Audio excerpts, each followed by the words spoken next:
बात करने के लिए लॉगिन करें www.astrotak.com। मित्रों नमस्कार, मैं हूं आपका मित्र कमल नंदलाल और मैं आप सभी दर्शकों का हार्दिक अभिनंदन करता हूं। एस्ट्रो तक की खास प्रस्तुति कमल नंदलाल के महा उपाय जो आपके जीवन को सरल, सुगम और सफल बनाए। मित्रों, हम समय समय पर कुछ ऐसे विशेष उपाय आपके लिए लेके आते हैं जिनका संबंध आपके जीवन की किसी न किसी समस्या से जुड़ा हुआ है। और आज भी हम एक ऐसा विषय आपके लिए लेकर आए हैं जो आज के संदर्भ में शायद सबसे ज़्यादा ज़रूरी है। बेरोजगार को रोजगार। जी हाँ, देखिए, संसार में ये जो चक्र चलता है जीवन का, इसे चलाने के लिए रोजगार की बहुत ज़रूरत है। सुना होगा आपने, भूखे पेट न भजे गोपाला, है ना। और सत्य भी यही है कि इस दुनिया में कर्म किए बगैर कुछ नहीं होता। इस दुनिया में कुछ फ्री नहीं मिलता। इस दुनिया में ईश्वर को साधने के लिए भी साधन की ज़रूरत होती है और उस साधन के लिए भी धन की ज़रूरत होती है। और धन आता है कर्म करने से, रोजगार से। रोज जो शब्द है, रोज, वो शब्द बना है रोज़े से। रोज़ा मतलब, एक तो मुस्लिम्स रखते हैं रोज़ा, है ना, तो रोज़ा मतलब डे की फास्टिंग, है ना। और रोज़ जो शब्द है उसका मतलब है डेली। डेली इनकम का मतलब होता है रोज़गार। चाहे कैसे भी मिले, चाहे मजदूरी करके मिले, चाहे टाइपराइटिंग करके मिले, चाहे क्लरिकल जॉब करके मिले, चाहे पियोन का काम करके मिले, है ना, चाहे ठेला, चाहे कोई रेडी चलाए, रोज़गार सबके पास होना चाहिए। क्योंकि श्रिया जो है वो चंचल और चपला है। आप शाम को कमा के घर ले जाएंगे, अगले दिन दोपहर तक पैसा स्वाहा, फिर आपको शाम को पैसा चाहिए। ये पैसा जो है ना, ये चलयमान है, इसलिए उसको रोज़ कमाया जाता है। आप देखिए, कभी किसी दिन स्ट्राइक हो जाती है तो बेचारे जो गरीब मजदूर होते हैं उनको सबसे ज़्यादा तकलीफ़ होती है। क्योंकि मैं और आप जैसे लोग तो चलो हफ्ते में एक बार छुट्टी मना लेते हैं, लेकिन उन गरीबों का क्या जो 30 दिन के 30 दिन काम करते हैं महीने में, सप्ताह के 7 दिन काम करते हैं। क्योंकि उनकी अगर मजदूरी एक दिन की भी जाती है तो ये समझ लीजिए एक समय का भोजन तो गया, है ना। और उस पर भी अगर ऐसी स्थिति आ जाए कि रोज़गार ना मिले लंबे समय तक, तो रिश्ते खराब हो जाते हैं, है ना। बाप बेटे से पूछने लगता है, भाई कमाता क्यों नहीं है ना। सच्चाई है ये।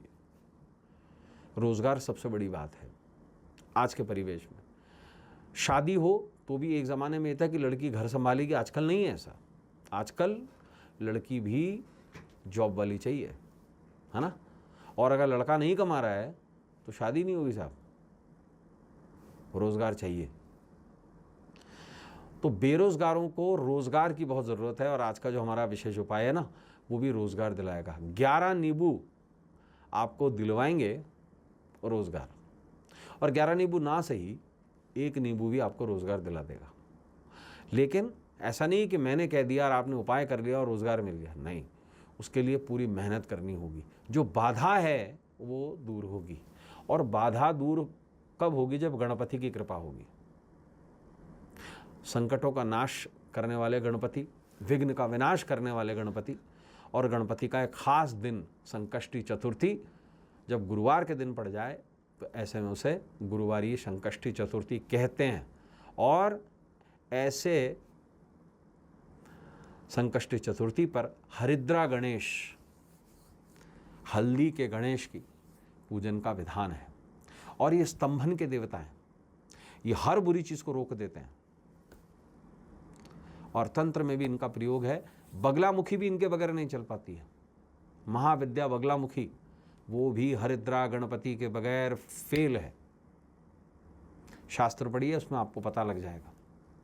और चौथ जो होती है विशेष रूप से गणपति को ही समर्पित है। देखिए, भविष्य पुराण चतुर्वर्ग चिंतामणि कृत्यकल्पतरु जैसे शास्त्रों ने विनायक चतुर्थी के बारे में बहुत कुछ लिखा है। और दिनों के अनुसार विनायक चतुर्थी पर पूजन करने का विधान है। बृहस्पति का नक्षत्र या बृहस्पतिवार हो चतुर्थी पर, तो बड़ी विशिष्ट जो है वो योग बन जाते हैं, जिसमें हरिद्रा गणपति के पूजन का विधान है। क्या करेंगे आप?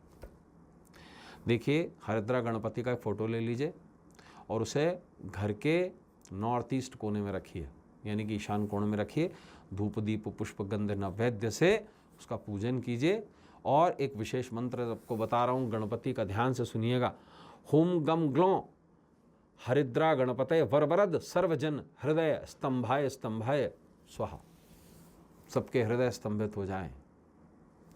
इस मंत्र का जाप करते हुए संभव हो तो 11 नींबू की माला पीले धागे में मौली में उसको पिरो लीजिए और ये गणपति पर चढ़ा दीजिए और इसे ले जा करके किसी भी तिराहे पर फेंक दीजिए।